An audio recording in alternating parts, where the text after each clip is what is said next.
guys, naalala nyo ba yung sumabit yung sasakyan ko?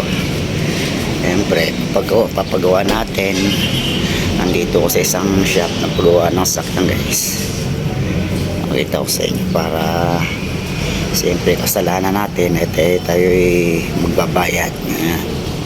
Pakita ko sa inyo guys. Ayan, nasakyan natin.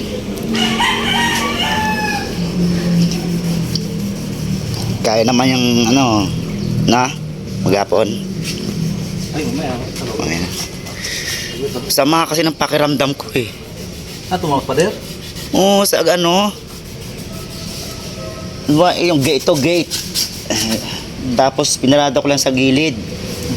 Pagpasok ko pag ganon, kala ko yung may tumunog krrr krrr. Kala ko yung gulong tumama doon sa railing ng gate.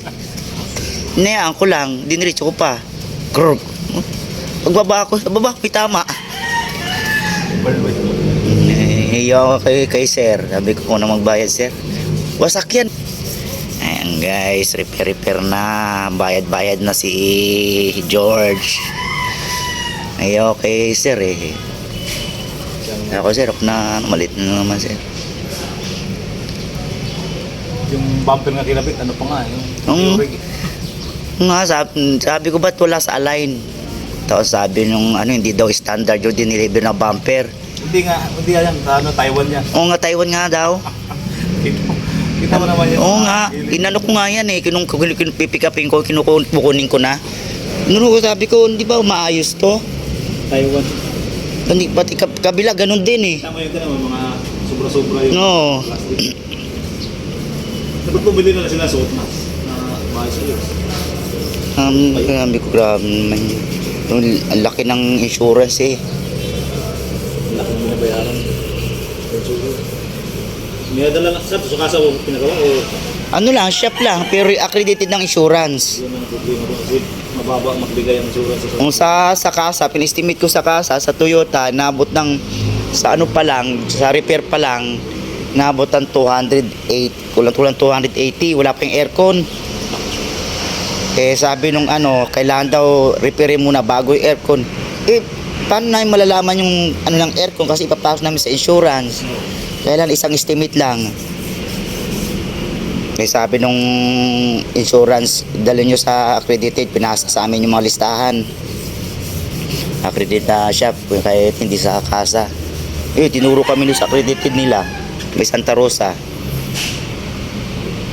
Talyag lang din. Tali lang din.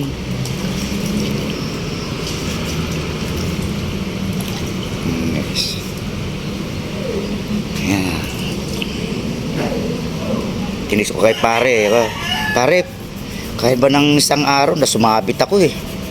Ngayon ako kay sir, ako na lang mabayad, kapiraso lang naman. Sinin ko kay pare doon. Ay, malit lang para siya, dali mo. Kaya yan, hindi umdali mo ng maga.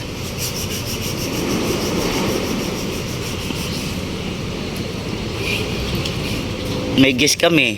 Yung guest na dumating, Monday. Sindo namin sa airport, pero masama ng pakiramdam ko. Di na ako po, yayari yata akong ito ah. Ninuno ko ng gamot, di pa rin naalis. Kinabukasan, nilasundo na namin, natin na namin sa hotel. Puta nung gabi na iba ng pakiramdam ko, nanginginig na. Inom ko ng gamot, pa rin. Pabili ko ng anak ko ng noodles, dinalog ng sili. Para umilit yung katawan ko, nanginginig yung katawan ko eh. Gusto ngayon yan, pagkakasakot na yan. Na hindi naman pwede umabsent dahil walang daming lakad, punta yung Batangas, bibisita sa mga company. Ano ba yari? Tapos kinabukasan pasok pa rin. Ayun na, mabit na yan. Tuesday na Wednesday kasi Thursday di na ako pumasok para talaga di ko makaya. Naghahanap po ng reliever kapalit ko. Sabi ko sir, sinabi ko babit nga. Buti na nakakuha ko daw ng reliever. Ang drive doon sa bus ko. Pagka yung isang araw lang, pero masama pa rin pakiramdam ko. Kinabukasan hatid na si airport. Yung reliever hindi na pwede, yung kapalit yung mag-drive. Kasi nga alas 5 hatid, madaling araw. Wala, pasok na ako. Ako sir, ako na lang. Ayan, hanggang gabi, diretso pa sa Barrio Mosco. Pati kung siguro hindi naman ganda, yung layo. Grabe. Yung layo na yun. Oh, ano nga yan flat pa nga yan. Di ba dati gloss yan? Sabi ko, pangit pa. Pangit ng pagka-flat, namumuti siya. Pinapatago, pwede ba guys na dati nung glossy? Yun, glossy ko.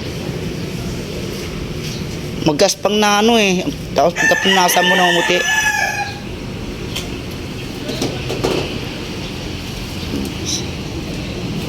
Lugi naman sa... Ayan na guys. Ayan na siya, yung damage niya. Pinturahan na siya. Ayan, ano siya. Makita niyo bakit may dyaryo para hindi malagay ng pintura yung ilaw tsaka yung gulong. Kaya mayroon siyang cover na newspaper. Okay guys, update ko kayo mamaya.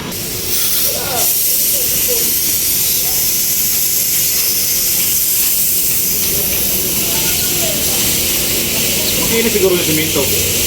Ha? Mag-iinit yung simento na nanuan. Hindi nagasgas yung plastic. Bakal. Flat na bakal na ang gilbar na tawag nun? Andun ito Sa gate?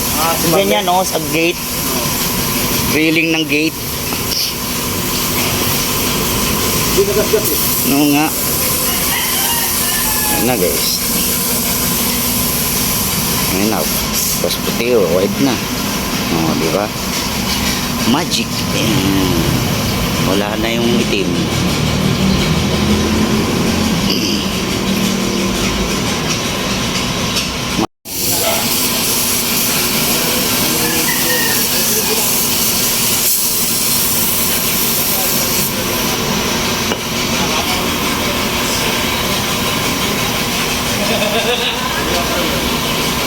Hindi na namin ang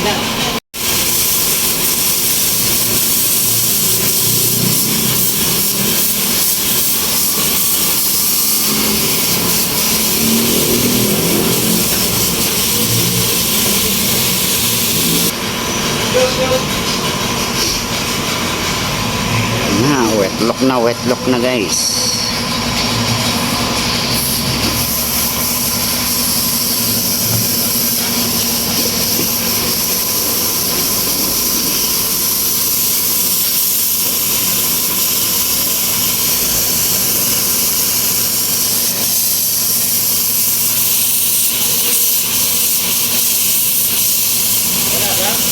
Wala to eh. Dry to rate wala. 5K. Ha? 5K meron yan. 5K? Oo, nakakala ko dito. Kala ko din kaya, no? Diyan lang ako pumunta eh. Ang bigay sa akin, picture eh. Huwag daw ang putang niya. Ano yung nagbigay na naman? Sabi ko, malayo masyado yan. Picturean mo lang. Dito. Wait, wala. Tingnan mo pambili. Wala. Mahal yan to eh. Yung 5K. Oo. 6.5 naman ano ko. Ayos na. Ito naman yan. Dito naman. Pero patayin natin yan. Ayos na guys. Wetlock na naman. Kantab. Kintab. Okay. Ayos na. Paro lang nangyari.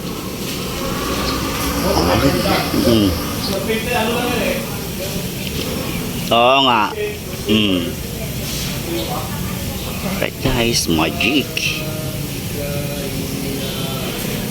Guys, thank you for watching.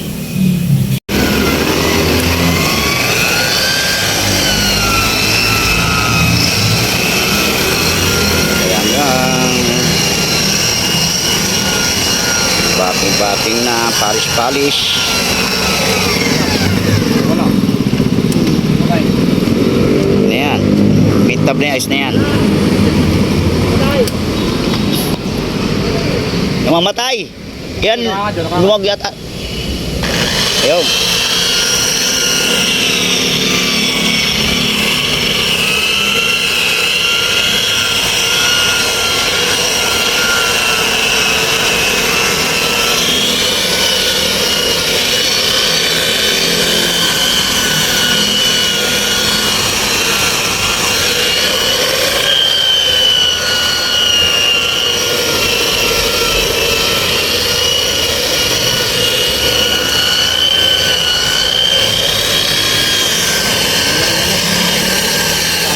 Na.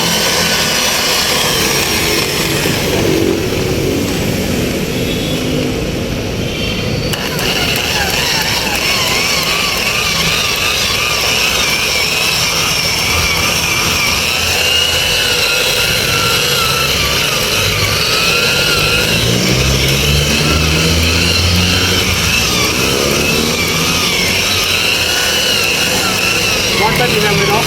Ha? One time din mo. Ah, 1.5.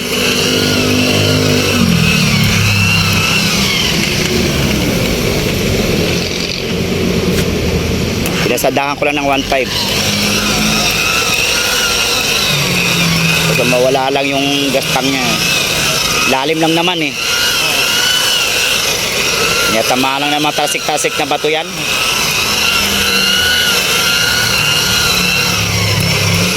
Pasok ka pa kanya, di na? Hindi na? Ay, parata-rata. Oo. Bukas, ipasok na bukas. Ayan. Yun. Ayan. Ay. Nice. Finish na. Finish ang ating service guys. Okay guys, thank you for watching. Choice Adventure.